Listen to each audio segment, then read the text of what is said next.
আসসালামু আলাইকুম প্রিয় দর্শক, অন্যমঞ্চের আলাপচারিতায় আপনাদের সকলকে আমন্ত্রণ জানাচ্ছি। একটা সন্দেহ ছিল যে তারেক রহমানের শপথ গ্রহণ অনুষ্ঠানে ভারতের প্রধানমন্ত্রী নরেন্দ্র মোদীকে যে আমন্ত্রণ জানিয়েছেন তারেক রহমান, তাতে প্রধানমন্ত্রী বলেছিলেন যে আমি সময় বার করে যদি হয় আমি যাওয়ার চেষ্টা করব। কারণ 17 তারিখ যে অনুষ্ঠানটা রয়েছে সেদিনকেই আমাদের বিম এতে কি বলে ব্রিক্সের আমাদের বেশ কয়েকজন নেতা, যেমন ফ্রান্সের প্রেসিডেন্ট ম্যাক্রো, ব্রাজিলের প্রেসিডেন্ট, রাশিয়ার প্রতিনিধি, এনারা সব আসছেন। তাদের সঙ্গে একটা যৌথ বৈঠকের একটা ব্যাপার রয়েছে। সেখান থেকে এটা হবে মুম্বাইতে। সেখান থেকে এখন সময় বের করে যাওয়াটা তার পক্ষে মুশকিল ছিল, কিন্তু উনি চেষ্টা করেছিলেন ঘন্টা দুয়েকের মধ্যে উনি যদি ঘুরে ফিরে আসতে পারেন। উনি তো 8 ঘন্টার ব্যাপার, তো এখান থেকে যাওয়া আসা মোটামুটি 1 ঘন্টা, আর ওখানে 15 মিনিট কি 20 মিনিট ওনার উপস্থিত থাকা, একটা সৌজন্যতা দেখানো। কিন্তু লাস্টে যে খবর পাওয়া গেল তাতে প্রধানমন্ত্রী সম্ভবত যাচ্ছেন না। এখন না যাওয়ার কারণটা কি?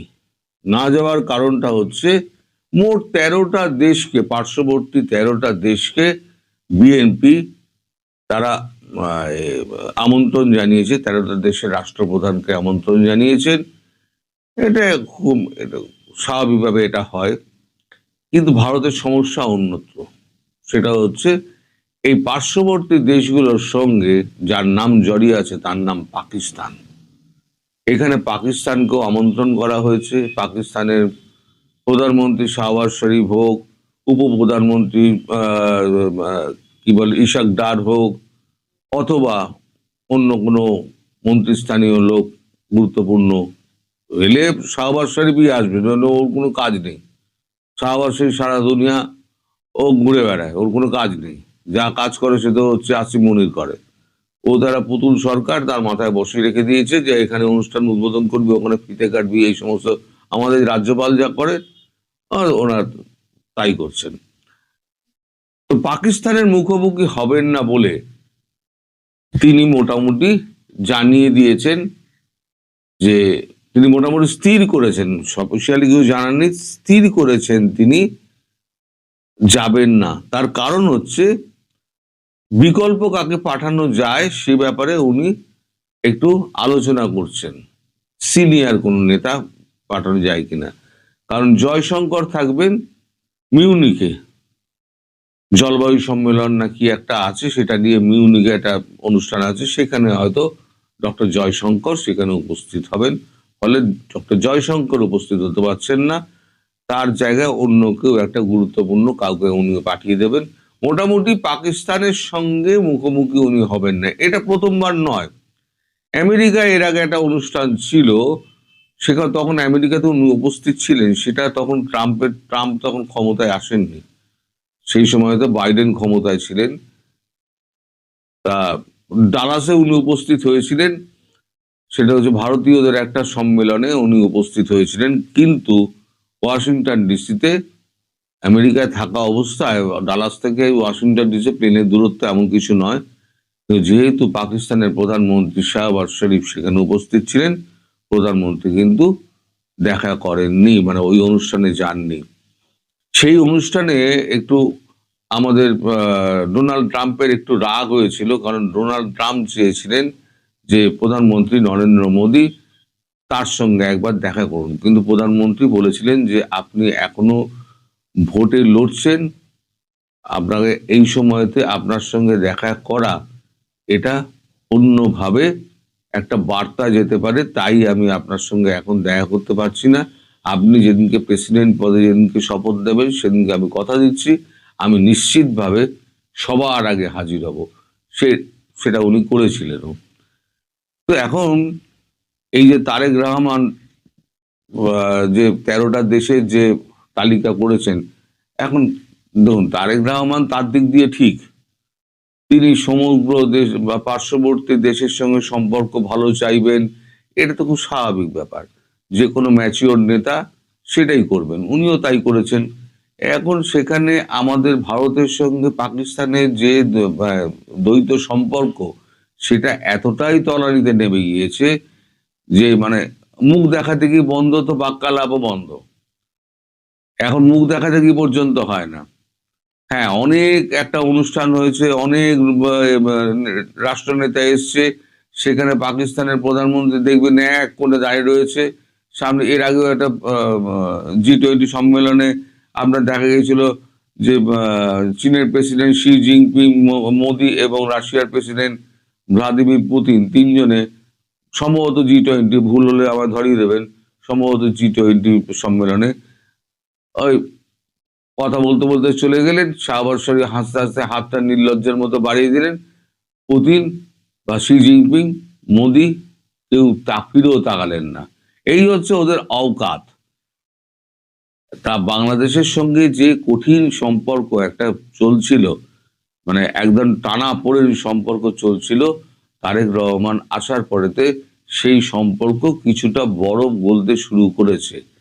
এই মুহূর্তে পাকিস্তানের প্রধানমন্ত্রী বা কোনো রকম তার অংশীদার সরকারের তাদের সঙ্গে দেখা করে ভারতে আর বিতর্ক বাড়াতে চাইছেন না ভারতের প্রধানমন্ত্রী নরেন্দ্র মোদী।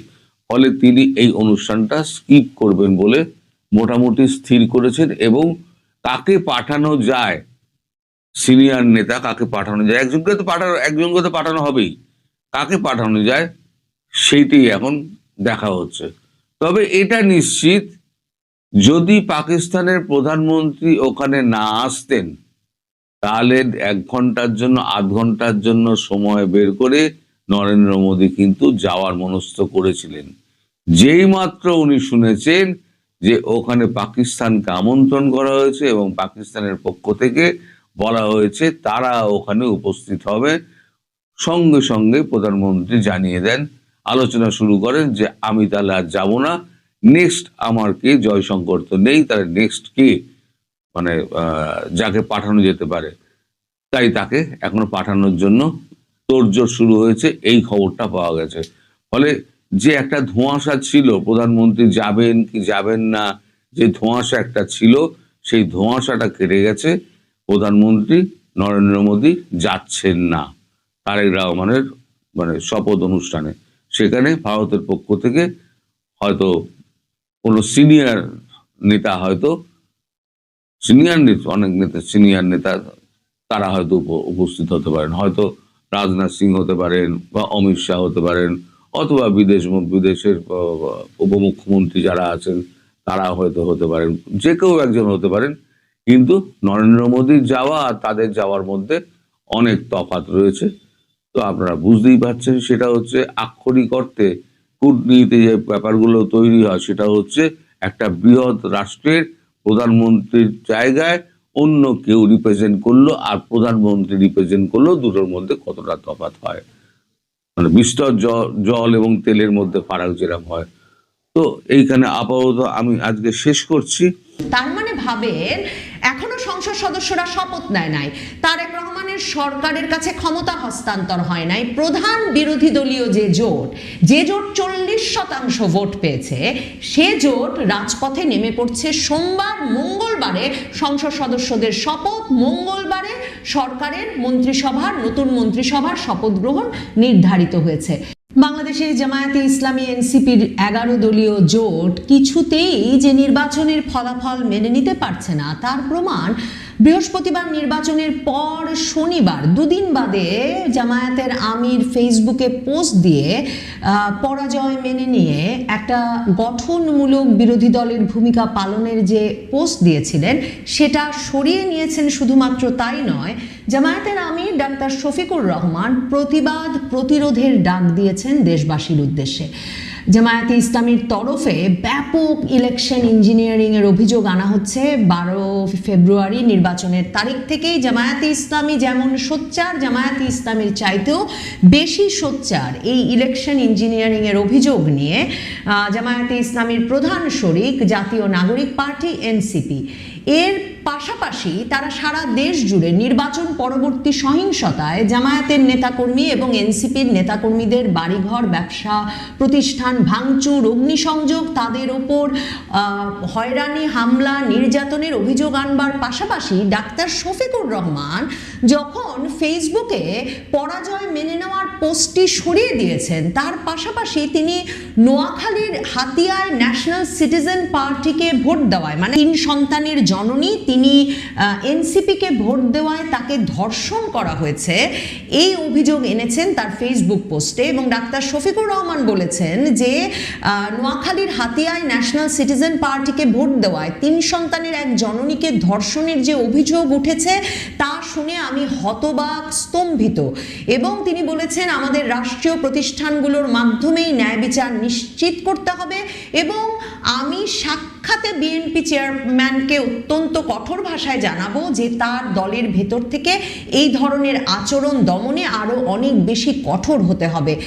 তারেক রহমান জামায়াতে ইসলামী জাতীয় নাগরিক পার্টির সঙ্গে একটা শান্তির সম্পর্ক স্থাপনে, মানে যেহেতু তার বিরোধী দলগুলো যে অশান্ত হয়ে উঠেছেন, এখনো তার বিজয় তারা মেনে নিতে পারেন নাই, সেই বিষয়টা শেষ পর্যন্ত রাজপথে বিক্ষোভ, অশান্তিতে পরিণত হয় কিনা, সংসদে তারা এসে শপথ গ্রহণ অনুষ্ঠান, মন্ত্রিপরিষদের শপথ, এসবগুলোকে মসৃণভাবে হতে দেন কিনা, সেসব নিয়ে যে অস্বস্তি সেটা তারেক রহমানের মনেও আছে। এবং তারেক রহমান আজকে সন্ধ্যায় শফিকুর রহমান এবং নাহিদ ইসলাম এই দুজনের বাড়িতে যাবেন এবং গিয়ে সৌজন্য সাক্ষাৎ করবেন। কিন্তু শফিকুর রহমান তার আগে এমন একটা গুরুতর অভিযোগ ফেসবুক পোস্টে এনেছেন। শুধু তাই নয়, তিনি রীতিমতো বলেছেন যে দেশের বিভিন্ন জায়গা থেকে ভাই বোনদের ওপর বিশেষ দলের যে উচ্ছৃঙ্খল আচরণ, হামলা, ভাঙচুর, অগ্নিসংযোগ, এমনকি 11 দলের প্রতীককে ভোট দেওয়াকে কেন্দ্র করে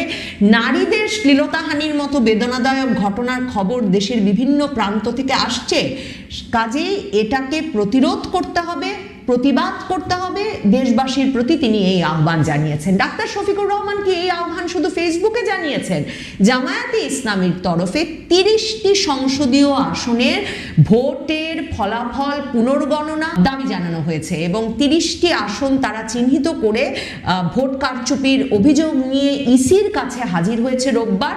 শনিবার সন্ধ্যাতেই তারা এই 30টি আসনে ভোট কারচুপির সুনির্দিষ্ট অভিযোগ নিয়ে এসে ফলাফল স্থগিত এবং পুনর্গণনা সহ আইনি পদক্ষেপ নেওয়ার ঘোষণা দিয়ে রেখেছিল। তারা বলেছিল যে তাদের দাবি হচ্ছে ওই 30টা আসনের গেজেট বাতিল করতে হবে। তার মানে এই 30টা আসনের যে সংসদ সদস্য তাদেরকে সরকারিভাবে যে বিজয়ী ঘোষণা করা হয়েছে, এটা জামাতে ইসলামের তরফে সরাসরি প্রতিবাদ জানানো হয়েছে, প্রত্যাখ্যান করা হয়েছে এবং জামায়াতে ইসলামী সুনির্দিষ্টভাবে বলেছে এই 30টা আসনে কিছুতেই শপথ গ্রহণ হতে পারে না। মানে জামায়াতে ইসলামী এরই মধ্যে 77টি আসন পেয়েছে তাদের জোট এবং তারা বলছে যে আরো 30টি আসন আসলে তাদের পাবার কথা, সেটা তাদেরকে এক রকমের কারচুপির মাধ্যমে সেটা তাদেরকে বঞ্চিত করা হয়েছে। কাজেই এই 30টা আসনের ফয়সালা হওয়ার আগে সংসদে শপথ গ্রহণ চলতে পারে না। তার মধ্যে ঢাকা 8 আছে, মির্জা আব্বাস নাসিরউদ্দিন পাটোয়ারি, ঢাকারই 3টা আসন আছে, মামুনুল হক ববি হাজ্জাজের আসনটা আছে, এছাড়া এই 30টা আসনকে নিয়ে যে তারা একটা দীর্ঘ পথ পাড়ি দিতে এখন প্রস্তুত হয়েছে তার প্রমাণ সন্ধ্যাবেলা 30টা আসনের বিষয়ে অভিযোগ তুলল জামায়াতে ইসলামী। পরদিন মানে সেদিনই মাঝরাতে জামায়াত আমির পরাজয় মেনে নেওয়ার পোস্ট তুলে নিলেন এবং এখন রোববার দিন জামায়াতে ইসলামী তাদের জোটের নেতৃবৃন্দকে নিয়ে নির্বাচন কমিশনে গিয়ে হাজির হয়েছে প্রমাণাদি সহ এবং এই দাবি সহ যে এই 30টি আসনের ফলাফল স্থগিত করতে হবে, শপথ গ্রহণ স্থগিত করতে হবে। শুধু তাই নয়, যে রাজপথে বিক্ষোভের তারা ডাক দেবেন বলে গত 2 দিন ধরে জামায়াতে ইসলামী এবং জামায়াতে ইসলামীর প্রধান জোট শরিক এনসিপি ঘোষণা দিয়ে আসছিলেন, এখন এখন তারা বলছেন তারা নির্বাচনী সহিংসতা বন্ধে সারা দেশে বিক্ষোভ করবেন। 11 দলীয় জোট একত্র হয়ে এই ঘোষণা দিয়েছেন এবং হামিদুর রহমান আজাদ জামায়াতে ইসলামীর নেতা তারা বলেছেন যে নির্বাচনের পর থেকে জামায়াতের নেতৃত্বাধীন 11 দলের নেতাকর্মীদের বাড়িঘরে হামলা হচ্ছে। এই বিষয়েও আমরা কমিশনকে জানিয়েছি। এসব হামলার প্রতিবাদে ঢাকার বায়তুল মোকাররম থেকে বিক্ষোভ মিছিল বের করবে 11 দলীয় জোট। তার মানে ভাবেন এখনো সংসদ সদস্যরা শপথ নেয় নাই, তারেক রহমানের সরকারের কাছে ক্ষমতা হস্তান্তর হয় নাই। প্রধান বিরোধী দলীয় যে জোট 40% ভোট পেয়েছে, সে জোট রাজপথে নেমে পড়ছে। সোমবার মঙ্গলবারে সংসদ সদস্যদের শপথ, মঙ্গলবারে সরকারের মন্ত্রিসভার নতুন মন্ত্রিসভার শপথ গ্রহণ নির্ধারিত হয়েছে। তারেক রহমানের জন্য কিংবা এই পুরো শপথ প্রক্রিয়া, ক্ষমতা হস্তান্তর প্রক্রিয়ার আগে এই পুরো পরিবেশটাকে যে অস্বস্তিকর বলতেই হবে তা বলা বাহুল্য। জামায়াতে ইসলামীর সকল প্রতিক্রিয়ায় স্পষ্ট যে তারা যে অত্যন্ত আত্মবিশ্বাসের সঙ্গে বলে আসছিল যে তারাই সরকার গঠন করবে। এমনকি মনে থাকবে আপনাদের 12 তারিখ ভোট গ্রহণ শেষে বিকালবেলা জামায়াতে ইসলামীর আমির ফেসবুকে পোস্ট দিয়ে বলেছেন যে বিজয় ঘোষণার পর আমরা কোনো মিছিল করব না, স্লোগান করব না, আমরা সেজদায় পড়ব, আমরা শুকরানা আদায় করব আল্লাহর কাছে।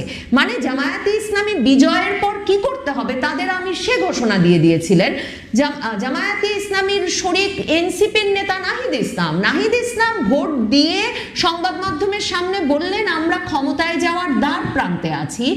এবং এরপর ফলাফলে এত ভালো ফলাফল করবার পর যেটা জামায়াতের আমির কিন্তু তার ফেসবুক পোস্টে লিখেছিলেন, দুদিন বাদে যে পোস্টে তিনি পরাজয় মেনে নিতে আহ্বান জানিয়েছিলেন, গঠনমূলক বিরোধী দলের ভূমিকা পালনের কথা বলেছিলেন, যে পোস্টটা তিনি রিমুভ করেছেন সেখানে তিনি বলেছেন যে তারা 4 গুণ বেশি প্রতিনিধিত্ব নিশ্চিত করেছেন জামায়াতের আগের ইতিহাসের চাইতে। এবারের সংসদে 40% ভোট তারা তাদের কাছে নিয়েছেন, 54% পেয়েছে বিএনপি। কাজেই বিএনপিকে 40% ভোটের জামায়াতে ইসলামীকে অবশ্যই গুরুত্বের সঙ্গে বিরোধী দল হিসেবে বিবেচনা করে যে কোনো সিদ্ধান্ত নিতে হবে, তাদের পক্ষে একক সিদ্ধান্ত গ্রহণ সম্ভব হবে না। সেসব বলছেন বটে, কিন্তু মেনে যে নিতে পারছেন না তার কারণ কি এই যে জামায়াতে ইসলামীর কাছে যেসব তথ্য ছিল, তাদের যে প্রস্তুতি ছিল, তাতে তারা সত্যিই ভেবেছিলেন যে তারাই ক্ষমতায় যাচ্ছেন। বাংলাদেশের অনেক গোয়েন্দা সূত্র থেকে মানে যেসব প্রেডিকশন বা ভবিষ্যৎবাণী বেরিয়েছিল তার মধ্যেও কিন্তু জামায়াতে ইসলামী মানে 200টি আসনে নিশ্চিত করেছে। এমনকি ভোটার স্থানান্তরের মাধ্যমে, বিশেষ করে ঢাকার 20টি আসনে ভোটার স্থানান্তরের মাধ্যমে তারা নিশ্চিত করেছে বিজয়। সেই খবর কিন্তু বাংলাদেশের গোয়েন্দা সংস্থাগুলোর কাছে ছিল। বাংলাদেশের গোয়েন্দা সংস্থাগুলোর কাছে খবর ছিল যে অন্তত 150টি আসনে জামায়াতে ইসলামী তাদের ভোটার গণনার মাধ্যমে এবং মানে আরো নানা রকম প্রস্তুতির মাধ্যমে, প্রশাসনও তাদের সেখানে পক্ষে থাকায় তারা নিশ্চিত হয়েছে যে অন্তত 150টি আসনে তারা জয়ের কাছাকাছি যেতে পারবে এবং 150টি আসন তারা পেয়ে যেতে পারে। এমনকি মনে করে দেখেন 9 ফেব্রুয়ারি যে 2টো জরিপ বেরোলো, একটা জরিপ যেটা IILD জাগরণ ফাউন্ডেশনের, সেখানে তারা কিন্তু একদম মানে বলল হাড্ডাহাড্ডি লড়াই হবে জামায়াতে ইসলামী এবং বিএনপির নির্বাচনে। এবং তারা বলল যে জামায়াতে ইসলামী যখন 43.9% ভোট পাবে, বিএনপি পাবে 44.1% ভোট। এবং সেই IILD জাগরণ ফাউন্ডেশনের সেই জরিপ অনুযায়ী তারা বলেছিল যে প্রত্যেকটা আসনে কিন্তু তারা জরিপ চালিয়েছিল যে জামায়াত জোট নিশ্চিতভাবে 105টি আসন পাবে। তার মানে জামায়াত কিন্তু কাছাকাছি 40% ভোট পেয়েছে, কিন্তু সেটাকে তারা 100র বেশি আসনে পরিণত করতে পারে না। ভাববার কি কারণ আছে যে প্রশাসন, ইউনূস সরকার, সেদিক থেকেও তাদের কাছে আভাস ছিল যে তাদেরকে যে ধরনের সমর্থন দেওয়া হবে তাতেও তাদের পক্ষে নির্বাচনে জিতে আসা সহজতর হবে। কিন্তু সেই সমর্থনটা প্রশাসনের কাছ থেকে, সেনাবাহিনীর কাছ থেকে, সরকারের কাছ থেকে শেষ পর্যন্ত তারা পান নাই। সেজন্য কি তারা প্রতারিত বোধ করছেন? দেখেন, ইউনূসও কিন্তু অপেক্ষা করেছেন। 2 দিন বাদে যখন জামায়াতের আমির পরাজয় মেনে নিয়েছিলেন, তারপরে ইউনূস তারেক রহমানকে অভিনন্দন জানান। তারেক রহমান শফিকুর রহমান, নাহিদ ইসলামকে ফোন করেন। তার মানে ইউনূস ইউনূস সরকারের সাথে একটা বোঝাপড়া, যেটা অনেকেই ভাবছিলেন, যেটা খুব স্বাভাবিক, যে কারণ ইউনূস সরকার যেহেতু মূলত জামায়াতে ইসলামী এবং নাহিদ ইসলামদের সমর্থনে এবং তাদের আন্দোলনের ফলাফল হিসেবে গঠিত হতে পেরেছে, সে কারণে তাদের যে সমর্থনটা দেওয়ার কথা ছিল, শেষ মুহূর্তে কি জামায়াতে ইসলামীর সঙ্গে কেউ প্রতারণা করেছে? জামায়াতে ইসলামী, এনসিপি যে এই পরাজয় কিছুতেই মেনে নিতে পারছে না, জামায়াতে ইসলামীর সুনামগঞ্জে দাঁড়ানো জামায়াতে ইসলামীর তারকা নেতা শিশির মনির, ব্যারিস্টার শিশির মনির, যিনি নির্বাচিত হবেন, নির্বাচিত হলে আইনমন্ত্রী হবেন, সে নিয়ে জোর আলোচনা ছিল। জামায়াতে ইসলামী তো তাদের মন্ত্রিসভাও একরকম ঘোষণা করে দিয়েছিল, নাহিদ ইসলাম মন্ত্রিত্ব পাবেন বলে রেখেছিলেন, জামায়াতের আমির আজাদ সাহেব পাবেন, তাহের সাহেব পাবেন, এগুলো ঘোষণা দেওয়া ছিল। তো সেই শিশির মনির ফেসবুকে স্ট্যাটাস দিয়ে জানালেন যে জামায়াতে ইসলামীর একটি ছায়া মন্ত্রিসভা গঠন করতে যাচ্ছে, এবং তারপরে এনসিপির নির্বাচন পরিচালনা কমিটির যিনি প্রধান মুখপাত্র আসিফ মাহমুদ সজীব ভুঁইয়া, তিনিও সংবাদ মাধ্যমের সামনে এই ঘোষণা দিয়েছেন যে খুব শিগগিরই তারা একটা ছায়া মন্ত্রিসভা গঠন করতে যাবে। তার মানে জামায়াতে ইসলামী ছায়া মন্ত্রিসভা গুরুত্বপূর্ণ, ছায়া মন্ত্রিসভা গণতন্ত্রের একটা মানে গুরুত্বপূর্ণ ভূমিকা রাখে। ব্রিটেনে, যুক্তরাজ্যে বরাবর মানে ঐতিহ্যগতভাবে বিরোধী দল এরকম একটি মন্ত্রিসভা গঠন করে রাখে, কিন্তু জামায়াতে ইসলামী কি এটা শুধুই বিরোধী দলের ভূমিকা পালন করবার জন্য গঠন করছে, নাকি জামায়াতে ইসলামী প্রকৃতপক্ষেই ভাবছে যে বিএনপি সরকার গঠিত হবে তাদের রাজপথে এবং সংসদে সক্রিয় ভূমিকার কারণে, বা তারা যে ধরনের ভূমিকা পালনের কথা এখন ভাবছেন তাতে সে সরকার তেমন স্থায়ী হবে না, কাজে এই ছায়া মন্ত্রিসভা আরো মুখ্য ভূমিকা পালন করতে পারবে। তবে তার আগে জামায়াতে ইসলামী 30টি আসনের ফলাফলের বিষয়টা নিয়ে কত দূরে যায়, শপথে অংশ নেয় কিনা, 30টি আসনের গেজেট অব্যাহত থাকলে ওই আসনগুলোর সংসদ সদস্যরাও শপথ নিলে সেগুলো দেখতে হবে, এবং দেখতে হবে সোমবার যে বিক্ষোভের ডাক দিয়েছে জামায়াতে ইসলামী, সেটাকে তারা সত্যি কত বড় শোডাউনে পরিণত করে বা করতে পারে।